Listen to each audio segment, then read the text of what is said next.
MTV news Kannada ವಾಹಿನಿಗೆ ಸ್ವಾಗತ. ಹಾಸನ ಜಿಲ್ಲೆಯ ಬೇಲೂರು ತಾಲೂಕಿನ ಗಡಿ ಗ್ರಾಮವಾದ ಗೌತಹಳ್ಳಿಯಲ್ಲಿ ಸೋಮವಾರ ಬೆಳಗ್ಗೆ ಚಿರತೆ ದಾಳಿ ಸಂಭವಿಸಿದ್ದು, ಇಬ್ಬರು ಕೂಲಿ ಕಾರ್ಮಿಕರು ಗಂಭೀರವಾಗಿ ಗಾಯಗೊಂಡಿದ್ದಾರೆ. ಘಟನೆಯಿಂದಾಗಿ ಇಡೀ ಗ್ರಾಮದಲ್ಲಿ ಭಯದ ವಾತಾವರಣ ನಿರ್ಮಾಣವಾಗಿದೆ.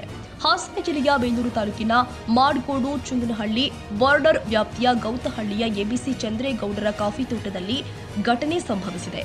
ಎಂದಿನಂತೆ ಸೋಮವಾರ ಬೆಳಗ್ಗೆ ಕೂಲಿ ಕಾರ್ಮಿಕರು ತೋಟದಲ್ಲಿ ಸುಣ್ಣ ಚೆಲ್ಲುವ ಕೆಲಸದಲ್ಲಿ ತೊಡಗಿದ್ರು. ಈ ವೇಳೆ ಪೊದೆಯೊಳಗೆ ಹೊಂಚು ಹಾಕಿದ್ದ 2 ಚಿರತೆಗಳು ಏಕಾಏಕಿ ಕಾರ್ಮಿಕರ ಮೇಲೆ ಎರಗಿದೆ. ದಾಳಿಯಲ್ಲಿ ಸುಲ್ತಾನ ಹಾಗೂ ಸಬೀನಾ ಎಂಬ ಕಾರ್ಮಿಕರು ಗಂಭೀರವಾಗಿ ಗಾಯಗೊಂಡಿದ್ದಾರೆ.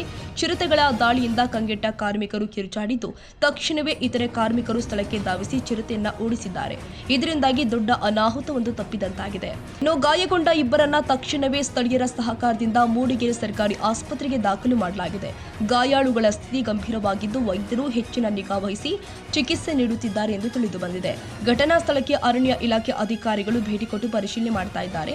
ಅರಣ್ಯ ಪ್ರದೇಶಕ್ಕೆ ಸಮೀಪವಿರುವ ಈ ಗ್ರಾಮದಲ್ಲಿ ಚಿರತೆಗಳ ಸಂಚಾರ ಹೆಚ್ಚಾಗಿರುವುದರಿಂದ ಗ್ರಾಮಸ್ಥರು ಹಾಗೂ ಕಾರ್ಮಿಕರು ಒಂಟಿಯಾಗಿ ಓಡಾಡಬಾರದು ಮತ್ತು ಕೆಲಸದ ವೇಳೆ ಎಚ್ಚರಿಕೆ ವಹಿಸಬೇಕು ಅಂತ ಅಧಿಕಾರಿಗಳು ಸೂಚಿಸಿದ್ದಾರೆ. ಚಿರತೆಗಳ ಹಾವಳಿಯಿಂದಾಗಿ ತೋಟಕ್ಕೆ ಹೋಗಲು ಭಯವಾಗ್ತಾ ಇದೆ. ಅರಣ್ಯ ಇಲಾಖೆ ಕೂಡಲೇ ಬೋನು ಇರಿಸಿ ಚಿರತೆಗಳನ್ನ ಹಿಡಿದು ಸ್ಥಳಾಂತರಿಸಬೇಕು, ಇಲ್ಲದಿದ್ರೆ ಮುಂದಿನ ದಿನದಲ್ಲಿ ತೀವ್ರ ಪ್ರತಿಭಟನೆ ಮಾಡಲಾಗುತ್ತೆ ಅಂತ ಗ್ರಾಮಸ್ಥರು ಆಗ್ರಹ ಮಾಡುತ್ತಿದ್ದಾರೆ.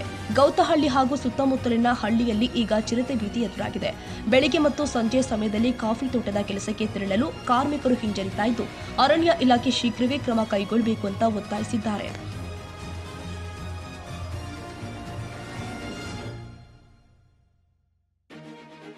ತಾಜಾ ಸುದ್ದಿಗಾಗಿ ಎಂಟಿವಿ ನ್ಯೂಸ್ 24x7ಗೆ ಸಬ್ಸ್ಕ್ರೈಬ್ ಮಾಡಿ ಮತ್ತು ಬೆಲ್ ಐಕಾನ್ ಅನ್ನು ಒತ್ತಿ. ತಪ್ಪದೇ ಲಿಂಕ್ ಶೇರ್ ಮಾಡಿ.